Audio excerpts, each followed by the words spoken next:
I'm here with Betsy, and we left off in our last video speaking of semi-occluded vocal tract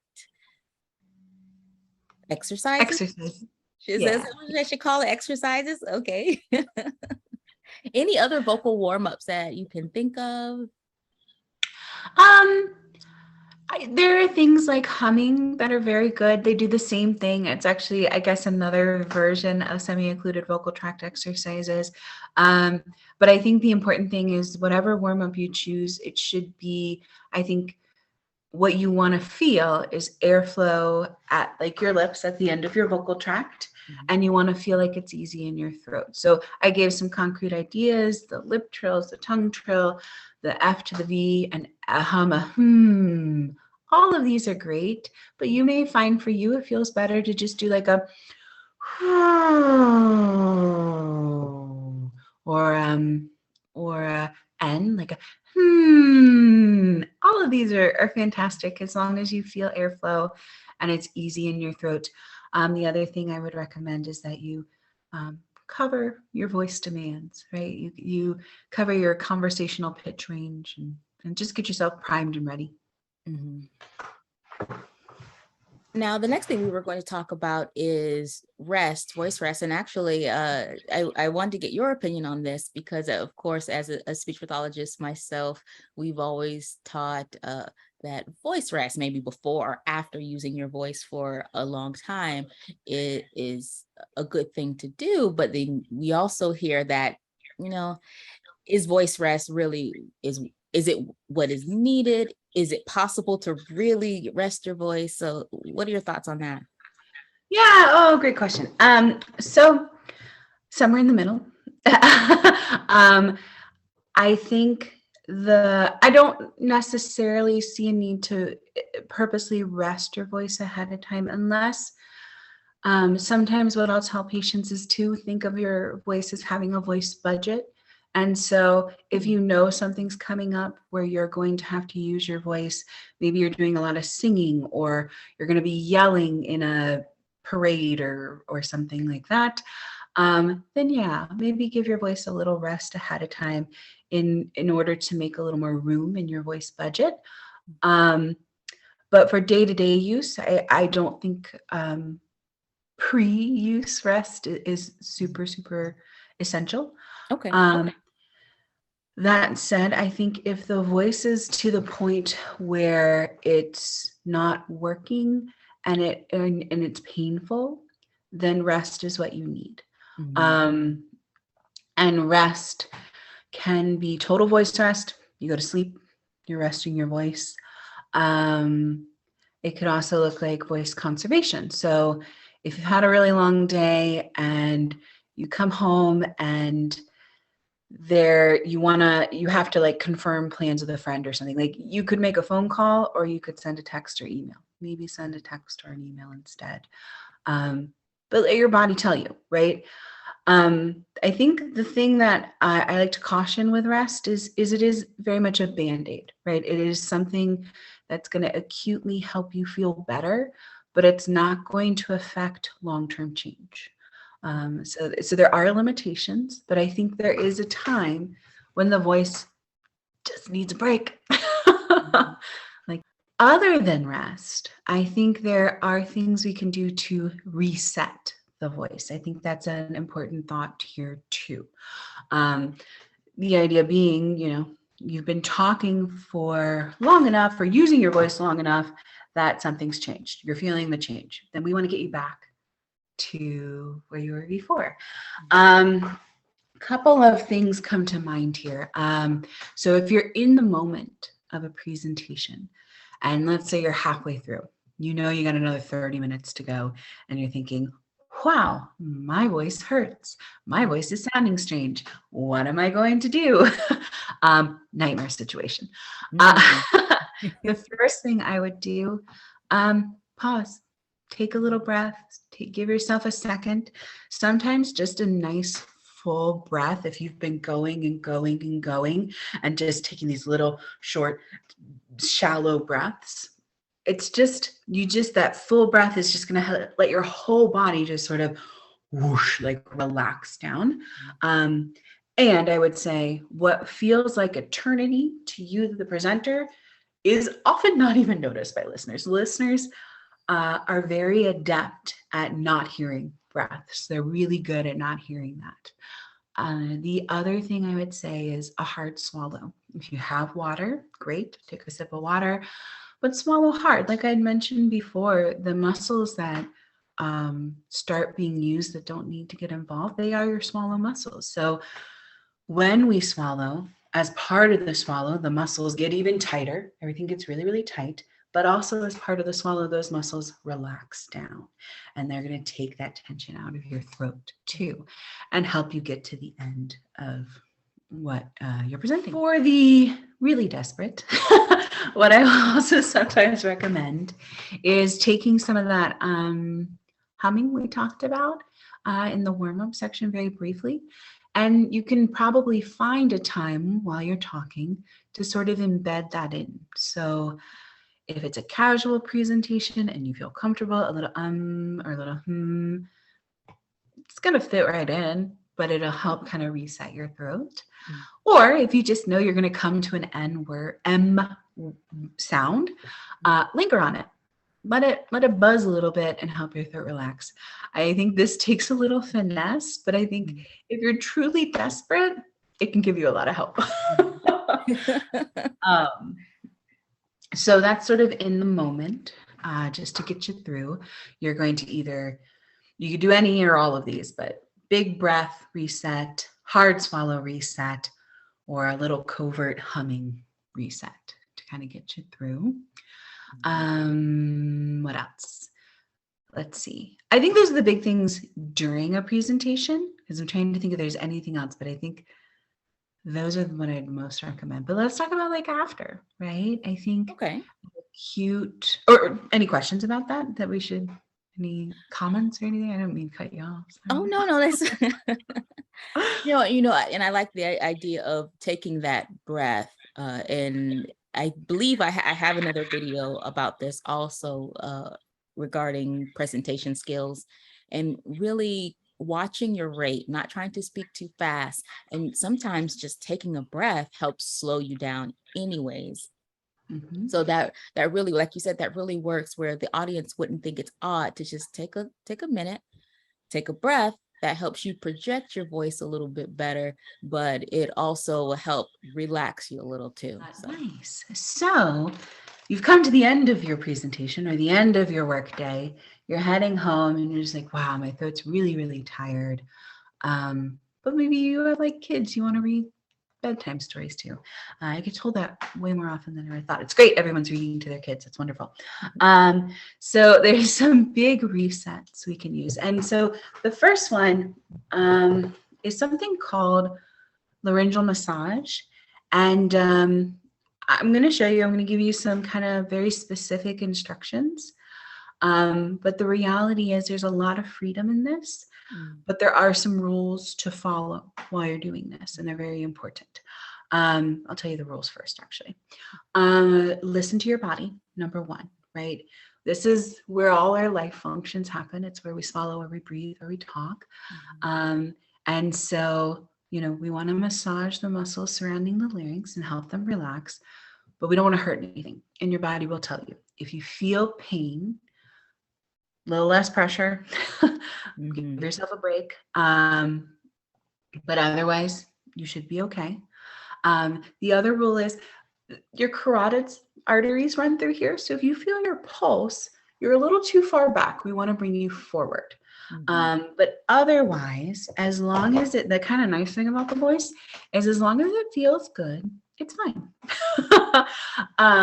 So I will show you the laryngeal massage. Let me pull my hair back so you can kind of see my neck. And for this, I am going to tip my head up to show you. But in reality, you want to keep your chin parallel to the floor as we do this, okay? So you're going to feel along your neck for your Adam's apple. We all have them. They're just sometimes small. And if you're not sure if you found it, you can kind of put your hand here and do a swallow. It'll be what kind of comes up and back down when we swallow. And then you're going to come up from there, and you're going to feel there's going to be a bone, it's your hyoid bone, and then a cartilage. It's going to feel like bone, it's your thyroid cartilage. But between these two hard structures, there's a soft space, and that's where we're really looking for. Like I said, there's a lot of freedom. The muscles we're massaging are relatively big, but that's sort of a landmark to feel for. And so right in that little soft space, you're going to do little circles. I like to exaggerate the downward motion. We want all these muscles to relax downward. So little circles. And then the muscles go from that hyoid bone all the way down to our clavicle. So we're going to do little circles and then drag that down. If you don't like that drag down method, I understand. I'm really nervous about the skin on my neck. You can also do little circles. And a lot of people ask me this. You can do this with motion. That would be totally fine. Yeah, but you're just kind of getting into these muscles. This, I would recommend massage for pain. If you're feeling a lot of pain in your throat, if it's got that achy kind of feeling to it, this is going to get in there and just relax those muscles. So circles, pull down, or bring those circles down. And some patients tell me they'd rather cross their hands like this, gives them a little bit better pressure. That's fine. That's fine. Tons of freedom here. You may feel a little tenderness when you do this. Different than like a pain, more like a, oh, hello, you're touching my neck. That would be within the range of normal. When these muscles get tight for a really long time, they can get a little tender to the touch. But that said, if any of this makes you nervous, just don't do it. That's okay. Or go see a speech pathologist. They'll show you hands-on. But as long as you follow the 2 rules of obeying the pain and watching out for your pulse, you should be okay. So that means you only do this to yourself, so you can follow the pain. You can definitely. or don't you do have this on anyone else. Yeah. Yes. And when in doubt, find a speech language pathologist. You have 2 right here you can contact.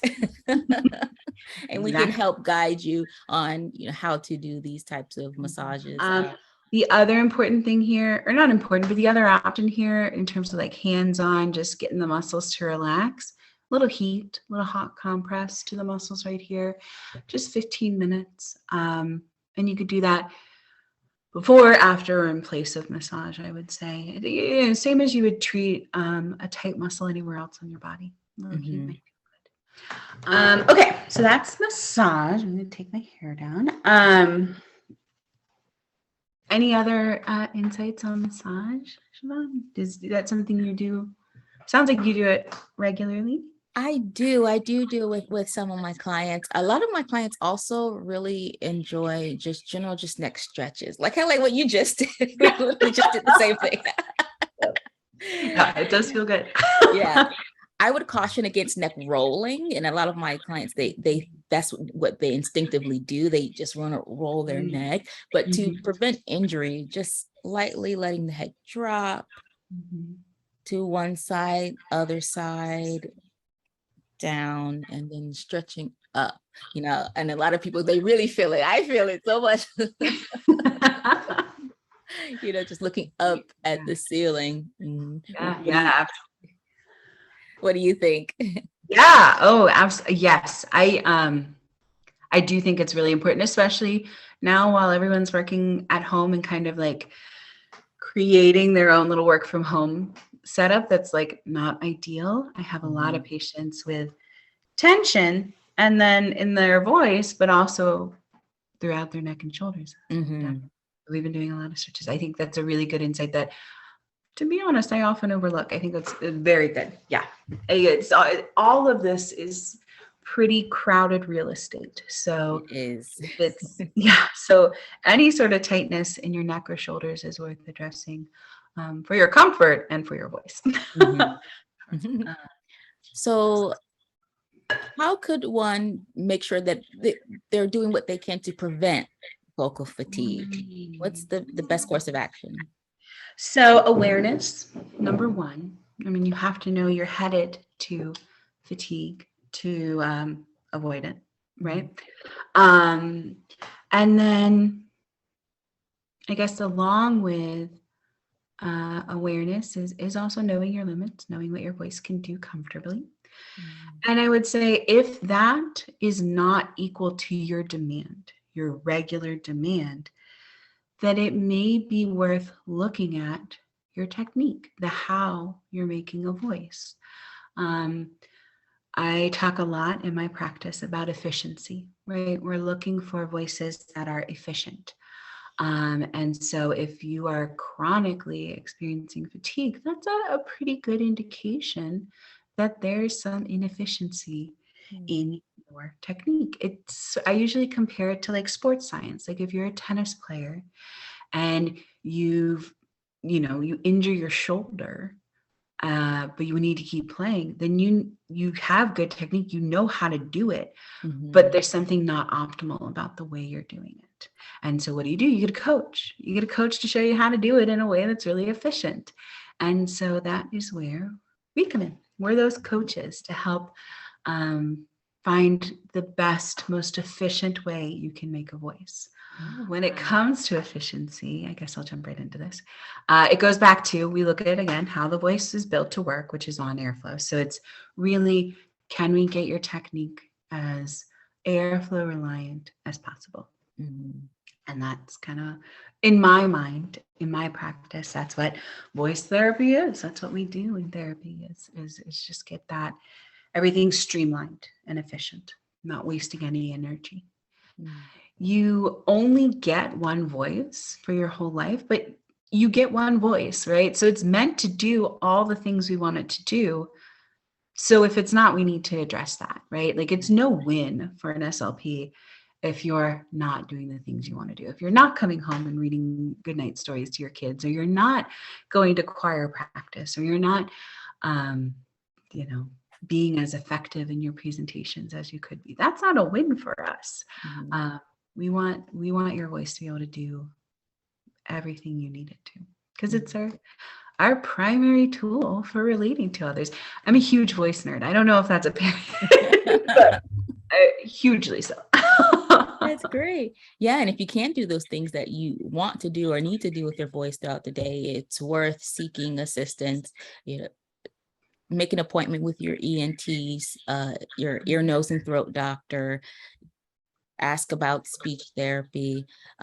So, what are your ideas of when someone should seek assistance? And then we kind of touched on it a little bit already, but um, Yeah, I think so.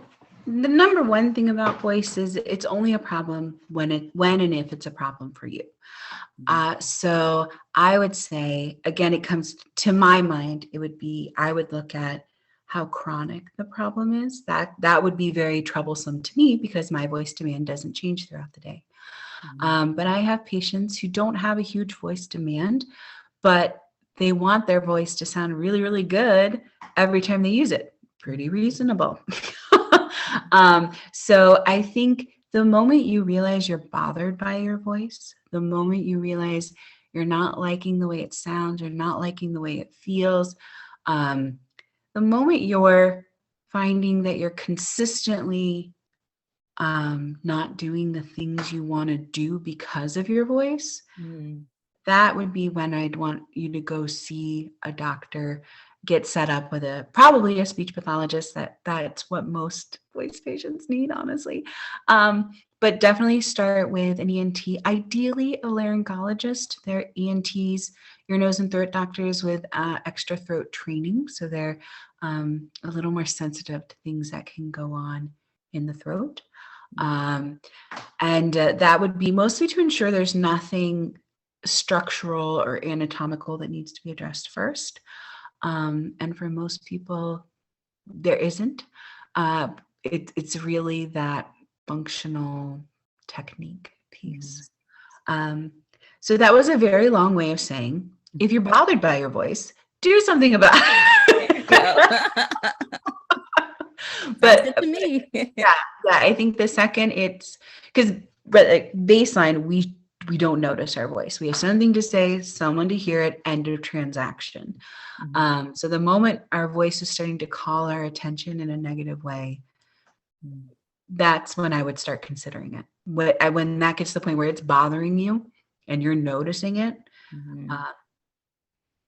definitely worth investigating for sure. Okay. Well, great. Anything else you'd like to add before we wrap up? I had 2 more SOVTs I forgot to show. Okay. I was going to put them in the big reset section and I forgot. So SOVTs, they're putting resistance at the level of the lips. And so we have straw phonation is one of them. So you're going to use, the research shows that a very small, like cocktail size straw is a little bit more effective, as it's going to close down the vocal tract to this side. It's going to elongate it. And I like it because you can also really feel air. So what you would do is you'll take your little straw, you'll blow through it to establish airflow, and then you're going to add your voice. So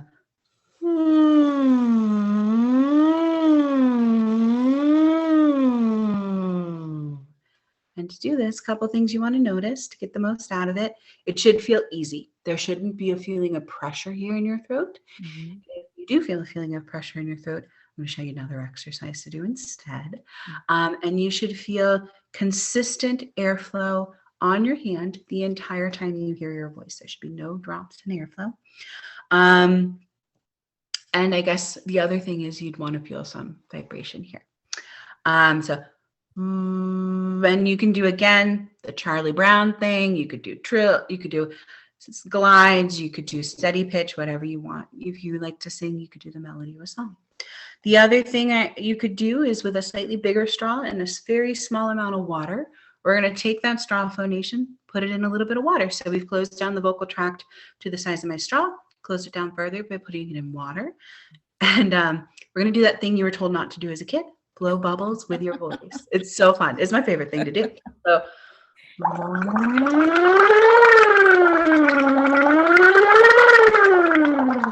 same rule. You want bubbles. That's airflow the entire time you hear your voice. It should be very, very easy in your throat. The last thing, though, with this bubbles and water, you want a small amount of water, regardless the size of the cup. This is a small cup, so it makes sense, but you don't want more than like 4 centimeters or like 2 inches of water in the cup, or it's going to get too heavy. You're going to end up having to push a little bit. Both of these are really nice resets for the voice. And once you get home and you're able to pull out a straw, pull out a cup of water, they're really, really, really, really nice resets for the throat. Kind of let everything relax a little and get the voice back on track. So I couldn't have talked about fatigue and not talk about those two. I had to get them in. Thank you. Actually, I'm glad you did back up and go back to that, because that's what I was hoping for. I was like, I hope she does the straw thing. Yeah, couldn't get away with it, not doing it. And they're great. I love them. They're wonderful. I do them every day. So yeah. And they're kind of fun once you get into it. Oh yeah, they're so fun. We play Name That Tune in my office, where you use the bubbles and water to like sing a song, and it's actually really hard. No one's good at it. I'm certainly terrible at it, but it's very guessing. We're very good at making the sounds and singing the song, but guessing is really very hard, but it's fun. All right, great. Well, I really appreciate your time, Miss Betsy. I really appreciate you helping the viewers understand what is vocal fatigue, what it looks like, what to do to address it, and anything else that you want to say before we wrap up then? Not much. Just thank you for having me. Thank you for letting me talk about the thing I love most and the thing I care about the most. And to anyone watching, no, just thanks for listening. And again, if you're bothered, you don't need to be. There's lots of options. And start with what we've talked about today. And if those don't give you lasting relief, then call in reinforcements if you can, if you're able to.